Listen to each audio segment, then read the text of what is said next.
What's up, humans? What's up, Turtle Island? This is Big Al from the Common Sense Cartel, coming at y'all with a good story today. Too many times, people get recognition from coming back from doing bad. You do bad and you get successful, you do good, you're a success story.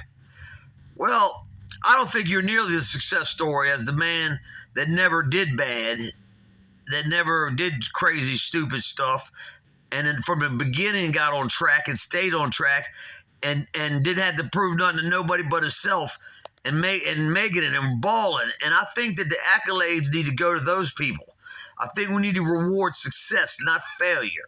You know what I mean? You've been in jail 10 years, 15 years, you get out. Oh, he's got a job. He's a plumber. Well, he should have been had it, okay? I went to prison. It was my fault. I was stupid. You understand? All y'all are stupid to go to jail. So don't even try to tell me, oh, I'm a genius, I'm intelligent. Not if you went to jail, you didn't. You weren't smart enough to stay out. So anyways, let's talk about this fine young man here. His name is Dylan Riggs. Okay. I met Shorty about 3-4 years ago. I hired him at the Dune Burger restaurant. Of course, as y'all know about the Dune Burger, the best burger on the Outer Banks and Nags Head and the whole Outer Banks, Dare County included. Anyway, so give us a shout out to Dune Burger. We recognize the real. And so anyway, so I hired this young man for summertime. He come from a little place called Thomasville, way out in BFE. And so he works all summer, and I really like the boy's work ethic. He's smart, man. He can learn, man. Just show him something to do. You can't tell him and explain it. You got to show him, but you only got to show him one time. I mean, he's kind of, sometimes you think he's like a blonde-headed female. You understand what I'm saying? With airhead or something like that. That's not the case. That's not the case. But if he ain't interested in, he's a blonde-headed female. He ain't gonna give a shit. And I understand that. Because I don't want to hear shit about something I don't care about either. You know what I mean? Don't talk to him about no ladders, no drills, no saws. He got no use for that. Now, meat saw, I can see him on the meat saw now because you're butchering a cow. But let's get back to it, hand. I think accolades. I think everybody should say a prayer, for this young man and keep on going in success. Bottom line is, so he goes back to Thomasville for the winter time. I find out the next year, or that spring, that he was like basically living on the street, living in a house with somebody. He wasn't homeless, but he's living home to home. You know what I mean? Now his mother, she's always been a piece of shit. She left all her kids, okay? And I mean, I got to call it like I see it. I mean, we're not going to sugarcoat nothing here, okay? And I'm going to get to the point he's never had a mother. You know what I'm saying? His dad, good dude, real good dude. He's a sheriff, I believe. He serves papers or something for the sheriff's department down over there in Thomasville. I've met him. He showed up to court dates when Dylan had a little misstep. And it wasn't his fault. So the guys tried to rob him, so let's get all that straight. But anyways, his dad come here to support him when he had to go to court, okay? So... And the reason he wasn't staying with his dad is because his dad's like me. Here's my rules. He didn't want to live by his dad's rules, so get out. I understand 100%. Pops is right. Does Pops love him? Absolutely. Does he love his Pops? Absolutely. I love his Pops. I think he's a great guy. You know what I mean? So anyway, he showed to me, I can see the love he's got for his son right in front of me. I've never seen an ounce of love from his mother. All I've seen him pick on him and be nosy, use a little punching bag, okay? So anyways, this young man, I bring him back. Boom, he comes to live with me, stays with me, starts working at Dune Burger. I get him on the grill. That was the grill's the hardest thing at all. If you run the grill, you run a restaurant, basically. You know what I mean? You got to cook. This man got orders up there. Sometimes got 40, 50 burgers on the grill, man. You don't understand. We get him out in less than 10 minutes, all right? We don't be playing. All right, but he's handling it. Now, mind you, he's 18 then. You know what I'm saying? Then he turns 19. Now, last year, I put him in basically started leaving him alone and letting him manage. I order everything. I keep all the maintenance up. I'm there. I'm always close by on that corner.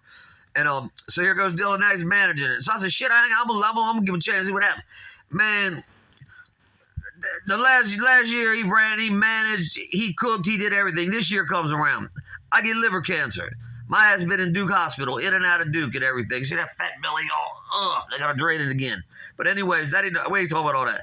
So my man, here goes my man. Now he's about 20. He's a manager of Dune Burger. He makes over $1,000 a week running a hamburger joint on the ocean. And it's a lot more than you think. He runs it. He orders stuff. He cooks it. All the employees, the youngest guy, he's 19 years old, telling people that have 50 and 60 and 20-something what to do. But he knows how to manage. He knows how to talk to people. He's a people person, man. You got to love him. Everybody in this world loved but his mother. I swear to God, I ain't never met. You know how many pray all day long people come up to me, man. You took him in, man. That was the best thing, man. You did so good with him. And I was like, anybody could have done it with him. It was him that did it. It wasn't me. I just gave him a place to be comfortable and talk real to him. See, his dad, I can understand because being a police officer, he don't know what's going on in the streets out there like us guys from D.C. I've been in the streets. Them streets ain't even reached here yet. They ain't even reached John Thomasville or nothing. The 90s and 80s crack streets ain't even reached down there, yet. I mean, that's just the way it is. But bottom line is this young man, I watched him grow since he was 17 or 20 years old, making over $1,000 a week. He's going to go to culinary school this year. Man, his goals are just astronomical. I gave him a bonus. I'm getting kayak. I give him a $25,000 Cuban link. Whatever. What is that? What that link is? Cuban link I got with the diamonds on it, white gold. Yeah, that's what I paid. About $28,000. That's his too. You'll see him wearing it. Because I don't care about materialistic money. I just get money like a champ. I still can if I want to, but I got enough that, I just get what I need, what I want. I ain't out on that corner like I was. Just 1 foot out there, you know what I mean? And that's always going to stop. I mean, never going to stop. You know what I'm saying? I got to have 1 foot in the corner, 1 foot in the street. I got to have a corner. I'm from D.C.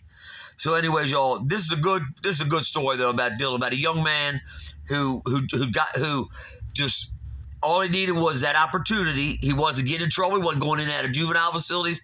And then, lo and behold, today, he's seeing this beautiful little black girl from that works down here. Hey, beautiful little chick. I'm glad he got with her and everything, man. I kind of hooked him up even, So he got with her. Well, guess what? She told him about she cheated on him, right? She told him she cheated on him. Well, the other day, he said something about him and his mom. His mom, she was getting, like, talking to his girl. I said, homie, stop it right now, Dylan. Stop it right now. Do not let your mom and your girlfriend be friends. No. I said, you are screwed. You got 2 women against you. What happens? He goes to call the chick up and say, look, we're through. I'm kicking you to the curb. You cheated on me. That's cool. I'm not mad. But go on, be about your business, right? Because he's got flavors hollering at him from every direction, right? And I'd have been cheated on her.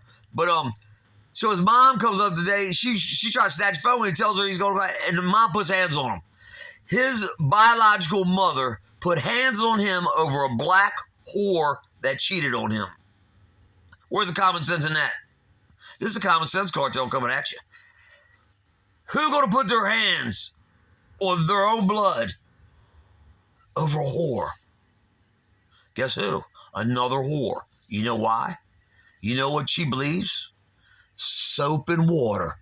The common sense of this show today is if you take a little soap and water after you cheat on somebody, wash it up, it's all good. It takes all the heart pain away. Yet a real hoe believes that soap and water is option. And the lady named Jade, which, imagine that, a hoe named Jade. Yeah, imagine that. Yeah, soap and water, baby. Soap and water. And I'll bet you buy Olive Olay or Ivory by the case. This is Common Sense Cartel. Y'all have a good day.